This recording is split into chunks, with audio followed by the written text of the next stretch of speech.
Warm welcome to this week's edition of Politics Today, and in this programme we'll be talking about the weather, the heat, the emergency, and of course as the weather heats up, so does the Conservative contest to become our next Prime Minister. Plus we'll be discussing Prince Harry's speech at the UN in which he attacked the overturning of Roe V Wade. So in this week's programme I'm joined by Hugh Kitson, from Whose Land, a film producer, together with my co-host on Behind the Headlines, Reagan King. So it's great to see you guys. Hugh, well done and congratulations to both of you, braving the extreme weather, nearly 40 degrees in London to make it to the studios, and also grabbed you, Hugh, at a breakfast with the former Israeli Prime Minister Benjamin Netanyahu and asked you if you'd be my guest on the programme. So God provides, so I'm delighted. I'll first start off with you, Hugh, because I know that you've lived in Australia. We know that our nation is really in meltdown. Particularly the temperatures, as we're recording this programme today on Tuesday afternoon, are reaching nearly 40 degrees, breaking all previous records. But do you think the way that government's handled this, the way the media has handled this, has been a little bit over the top?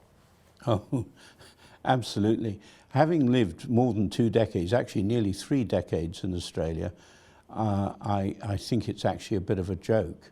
But having said that, it is absolutely true that people are suffering, people are in danger, simply because we're not used to this type of heat here. Our buildings are not designed for it. The railway system, we've come up by train and we were crawling along, are not designed for it, whereas in countries like America, where we get these sort of temperatures all the time, and Australia, and actually most of the tropical world, they're built for it, but actually we're not. But I think we're becoming a nanny state. That's what the problem is. And Reagan, you grew up in Arkansas, so I can imagine it's very hot and very, very humid. So how are you and your family coping with this hot weather, living in a flat in North London? Well, okay, for myself, you've hit the nail on the head. I grew up with this type of weather every summer, all summer, between 30 and 40 degrees consistently, around 90% humidity as well. And, you know, life goes on. You, yes, have air conditioning, yes, you have ways of mitigation. There's probably, in rural Arkansas, there was definitely creeks and streams in greater abundance than there is in London. But I'll tell you, you know, yesterday, this Monday, this week, we went to a place called Granary Square, which is at King's Cross, and there are fountains there that kids are able to play in. And there were loads of kids there, adults as well, just, you know, getting in the fountains, playing with water guns. You learn to cope, you learn to mitigate. My wife is Israeli. This is, you know, to her, it doesn't really factor. These temperatures that we're having are common throughout an Israeli summertime. So you're exactly right, Hugh. There are people who are in danger, and there are people who are suffering primarily because we don't have systems in place, and we aren't really built to cope with such extreme temperatures. At the same time, I think if we look out for our neighbors, if we look out for one another and make sure that we're drinking the right stuff, because I've seen a lot of people already not drinking the right stuff, you know, we'll stay a lot safer. And also, we've seen that the leader of the Labour Party, Sir Keir Starmer, really attacked the government for their lack of preparation for this heat wave. I've also seen that the government has organised 2 emergency COBRA meetings to discuss this. They're describing it as a kind of heat emergency. But doesn't this actually take away from the intelligence of the British people to use common sense and to make up their own minds about what to do? I mean, I've got a dog, and I've had to get up in the night and hose him down with cold water to make sure he's cool. Don't go out in the hottest part of the day. Keep drinking fluids. Have fans on. Try and keep warm, as cool as well. So, do you think the government is being kind of overly protective and not allowing us to use our own common sense when it comes to dealing with this heat? And after all, it's only here for kind of 2 days. Absolutely. I mean, my mother, who departed this life nearly 20 years ago now, even then, she was talking about the nanny state, and it's far worse now. But I think there's another agenda behind this, and that is that there is a tendency for government, whichever side of politics, but certainly more so on the left side of politics, to actually govern us, to take away our freedom of thought, and to stop us using our common sense, and to think for ourselves. That's the culture that we live in today. Which is increasingly dangerous and worrying. Absolutely. And Reagan, I mean, I don't often travel. I know you live in London, but I don't often travel into kind of central London. I had to be there in central London for 8:30 in the morning, and because our mainstream media and the news pretty much scared everyone over the last few days. There was hardly anyone on the train. There certainly wasn't many people on the tube when I got up into central London. And considering what rush hour traffic was like, and down there it wasn't too hot. And you know, it feels hot outside, but doesn't feel absolutely unbearable. Do you think the media is playing a huge part in directing government policy, particularly as they respond to what they call as this heat emergency, and now calling for greater measures to be done to combat climate change? Well, I definitely believe that there's a measure of fear-mongering. This is not new. We've seen this in various ways. Shown by the media over the past couple of decades in increasing measure. Whether it's the media pressuring government, whether it's government pressuring media, it's sometimes hard to tell because they can often be so interwoven, and there's much corruption that we're to some degree aware of, the depth of which I don't think we're fully aware of. But one of the things that stands out to me is in the past you would have a map on weather forecast, the British Isles, wherein if it was 30 to 35, you would have a reasonable yellow tint to the map, and it would have the temperature and would show a sunshine symbol, and it looked bright and cheerful. It's summer, but now you have some of these maps, and they're literally a blood red color, deep, some almost in the hot spots of temperature, almost going black, and it's creating this imaging. Imaging is so important to how people think and how people feel and how people can be controlled as well.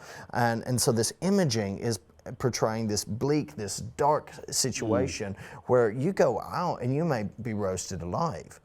The Daily Telegraph this week, there was a comment that said, that we basically are, the heat is driving us all mad, and it highlights what you've been talking about, Hugh, about this nanny-like state wherein common sense is out the window. We're all meant to be idiots or people who can't think clearly. And I think there's a large measure of truth to the media stirring this pot up. Who knows what will happen in the next few years with this climate change agenda, restrictions coming in. I think that is one of the most dangerous aspects of this. It's not the heat wave. It is that the climate change people who are propagating it, and yes, the climate is changing.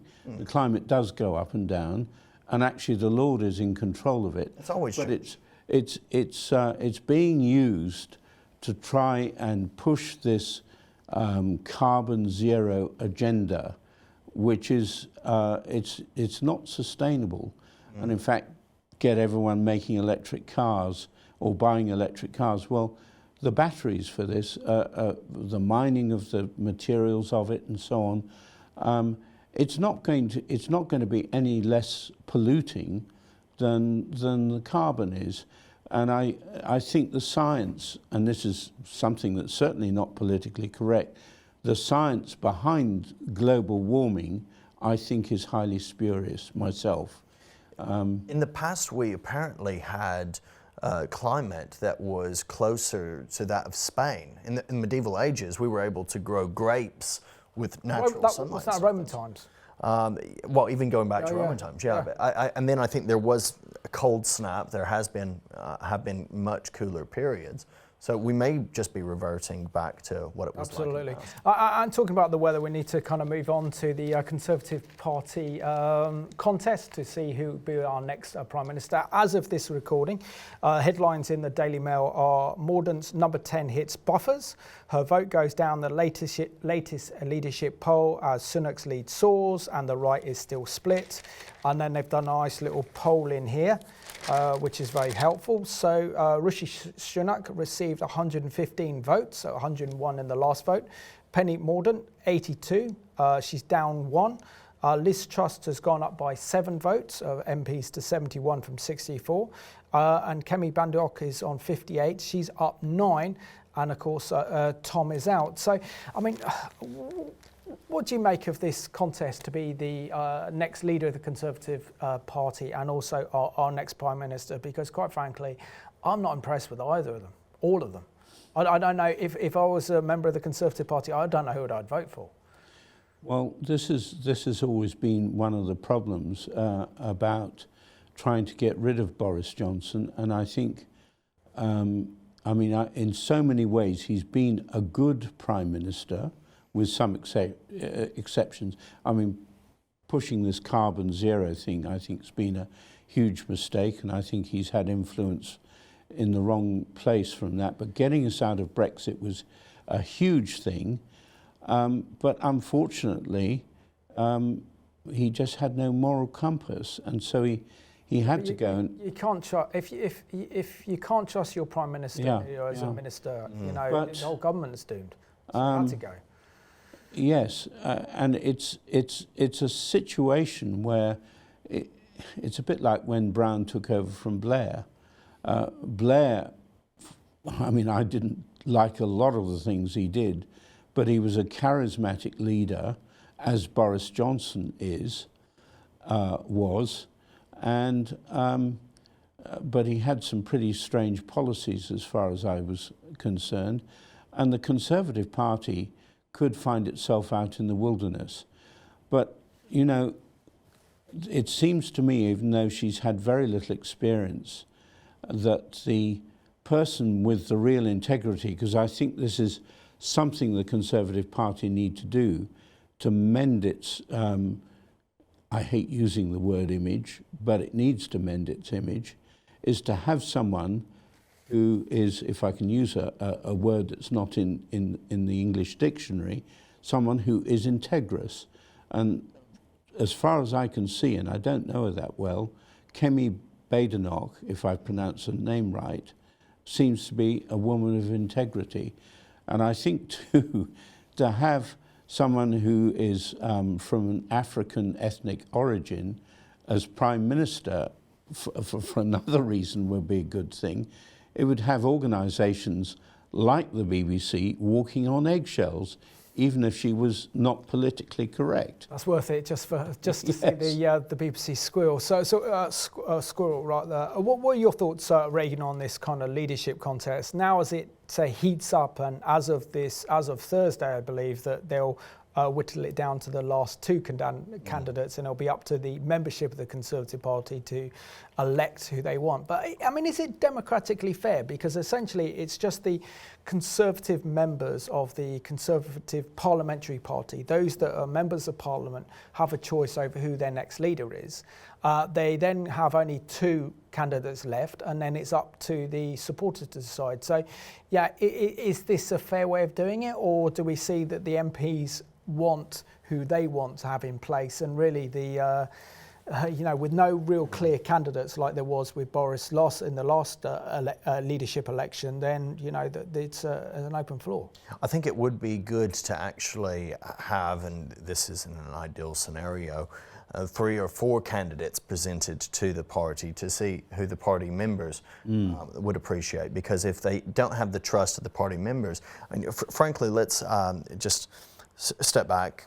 Whoever becomes the next Conservative Party leader is either going to be a woman or of ethnic minority. Now, they're making much deal of the ethnic minority status. My understanding, some will say I believe, is that this would be the first ethnic minority prime minister. That's false, because Benjamin Disraeli, actually, who was Jewish, would have been the first and I believe the only ethnic minority prime minister. But this is how it's being presented. So it's an interesting point. It is an interesting point. This would be the first black prime minister that we've had, and that would be an amazing indicator of where our society is at and how far it's come along. It's a great thing. I do like Kimmy. I like her policies. She is the only change candidate that is left in this particular race at the moment. She's running her campaign based on truth. Indeed, she's even quoted from the scriptures that the truth will set us free. So I think that there is a lot to commend Kimmy Badenoch for. Now, when it comes to the likely scenario of Rishi Sunak and Penny Mordaunt, I can't pick between the two. I would vote in a general election for Kimmy Badenoch. If it's Rishi and Penny versus Keir Starmer, I'm probably going to vote third party. I'm not going to vote against my conscience for what's essentially the same type of candidate. Which is a globalist. Exactly. If you look at the scenario of the Labour Party, you mentioned, Hugh, about the wilderness. The Conservatives are in danger of going into the wilderness here. How long has it been since we've had a Labour government? So it would have been 2010. Yeah, 2010. Who was the Prime Minister then? Gordon Brown. Gordon Brown. And what was Gordon Brown before he was Prime Minister? Chancellor. He was the Chancellor of the Exchequer. Yeah, good questions, thank you. And who's Rishi Sunak? He was the Chancellor of the Exchequer. Yep. Both, you can look at their policies, both had economically ruinsome policies. Now, some will say Rishi his hand was turned because of the COVID pandemic and whatnot, but he didn't have to go along with the popular line. In fact, had he maybe taken some leadership and said, there's not a money tree, we can't extend this furlough thing, we can't be doing eat out to help out across the nation, we can't be subsidizing all sorts of stuff, we wouldn't be on the verge, not just of a recession, but of a depression right now. So this is also concerning that how much Boris has had influence over him, because we know with all the press and news reports come out, particularly that Boris is not that economically savvy. So he wanted to come in. When he came in 2019, he won the leadership of the Conservative Party, went to a general election, won a huge mandate of 80 seats. He wanted to build these big, massive building projects. He wanted a bridge connecting Northern Ireland to the mainland. He wanted to build a big infrastructure in his name so that he could be seen as a great prime minister. And of course, COVID came along and we've certainly got no money for that. But my big question and my big concern is that Rishi seems to be very pleasant. He seems very likable. And he comes across as being a warm and intelligent and caring individual. But has he got the steel to become prime minister?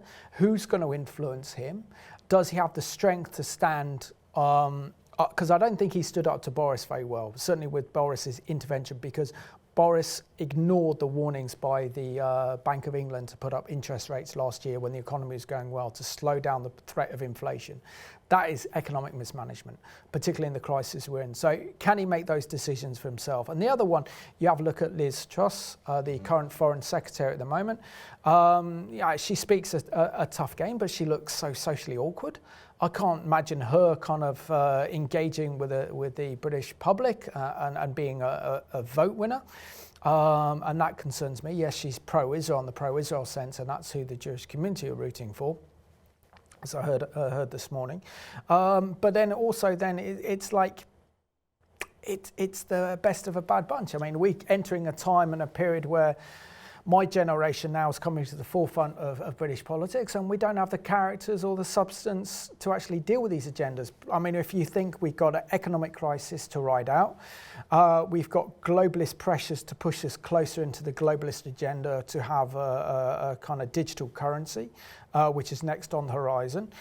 Then we've got the standing up to Putin in the Ukraine. Yep. And then the other issue we've got to deal with is the emerging Iranian nuclear threat. Now, I can't see any of those candidates being strong enough to lead the world in a moral crusade because they don't seem to have a moral compass. And I think maybe for Cami, this election has raised her profile, which is great, and she'll probably get a very good cabinet position, but I don't think she's yet ready for that position of number 10.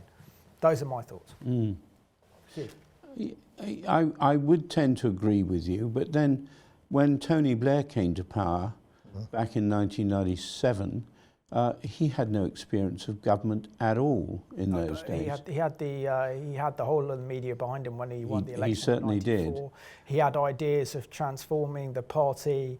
He was very ideologically driven. When he was asked in Newsnight in 1993, I remember watching it, how do you describe yourself in his first appearance on Newsnight as the shadow employment minister before he became shadow Home Secretary? His answer to that was, no, I'm not a Labourite, I'm a Clintonite. So he already saw himself modelling himself on Bill Clinton, yes. The centrist of British politics and global politics, and he's been the biggest globalist since. So there was people that wanted him in that position and were driving him forward. Yeah. Can I relate a story? 20 years ago, 2002, I went to a Labour Party conference. You're brave. We were there with the Christian Friends of Israel stand. That's why I was there. And that's when Tony Blair brought over Bill Clinton to shore up his agenda to join in a war against Saddam Hussein. So this is October of 2002. And at one point, I snuck into the back of the hall when Bill Clinton gave his keynote speech, because I wanted to hear what he had to say. And he said something, he said it 3 times. It was never reported in the media at all. He said, as nations, we have been independent, and we have come from independence to interdependence. Yep. He said, now we must come from interdependence to integration. Oof. And he said that 3 times, and this is 20 years ago, and I'm afraid that even though Boris led us out of the European Union, if we go for this globalist agenda, it's been a total waste of time. I know, ruin us as well, financially, politically, and morally as well. One other news story we're moving on to, this one, is Prince Harry wading into this Roe v Wade ruling. And I'm just going to read a little bit of the Telegraph on this one. So this one says, the Duke of Sussex has described the Roe v Wade abortion ruling in America as a global assault on democracy and freedom, and he spoke regarding this at the UN. The Duke appeared to criticise the ruling of the US Supreme Court during a speech at the UN headquarters to mark International Nelson Mandela Day. Look, as a former royal, and he still has the title of royal, making a comment on something that he's not even American. His wife might be American, he's not American. Does he have the right to actually wade into this and actually to say that this is a global assault on democracy and freedom? If he actually knew what he was talking about, he would have the right to say something. But he has no clue what he's talking about, and that's indicated in how he speaks of it as an attack on democracy. Roe versus Wade and the striking down of Roe versus Wade by the Supreme Court in recent weeks has actually, far from being an act against democracy, has been a very pro-democracy act. It's not a pro-life ruling. It is a neutral ruling. It is giving power to determine laws on abortion back to individual states, whose officials are elected democratically. The Supreme Court justices are not elected. They're placed there and approved of they're placed and presented by the president, and then they're approved, of course, by other means of legislation, but they are not democratically in their place. So they're saying, this is not ours to rule on. We are sending this back to the democratically elected officials in each individual state. So you're going to have some states that are more extreme in their abortion legislation. You're going to have other states that completely ban abortion. And some of those states that now completely ban abortion may very well in the future have the same very radically pro-abortion policies, God forbid, but it's possible, as states like California. That's how democracy works. Absolutely. So what Prince Harry has said here shows that he doesn't even understand what Roe versus Wade was about or what the Supreme Court has decided on. That's not surprising. And Hugh, I want to kind of bring you into this debate, isn't it? Yes. Because it seems to be that the liberal left only like democracy when it delivers the right results for them. As soon as it goes against them, in terms of kind of Brexit, the election of US President Donald Trump, or the overturning of Roe v Wade after 50 years, they don't like it. So therefore, they're against it, even though this is in our democratic nature as being in the West, because it's not delivering the results that they want. Yes, I think it's absolutely true. I mean, Roe v Wade, in the first place, the judgment about was whether or not it was a constitutional right for a woman to have an abortion. Now, it just so happens that earlier this week, Monday night, we had a regular prayer meeting in our church on the unborn child, and the guest that evening was a man called Alan Parker, who's president of the Justice Foundation in the USA, and he has actually led the way in having Roe v Wade overturned.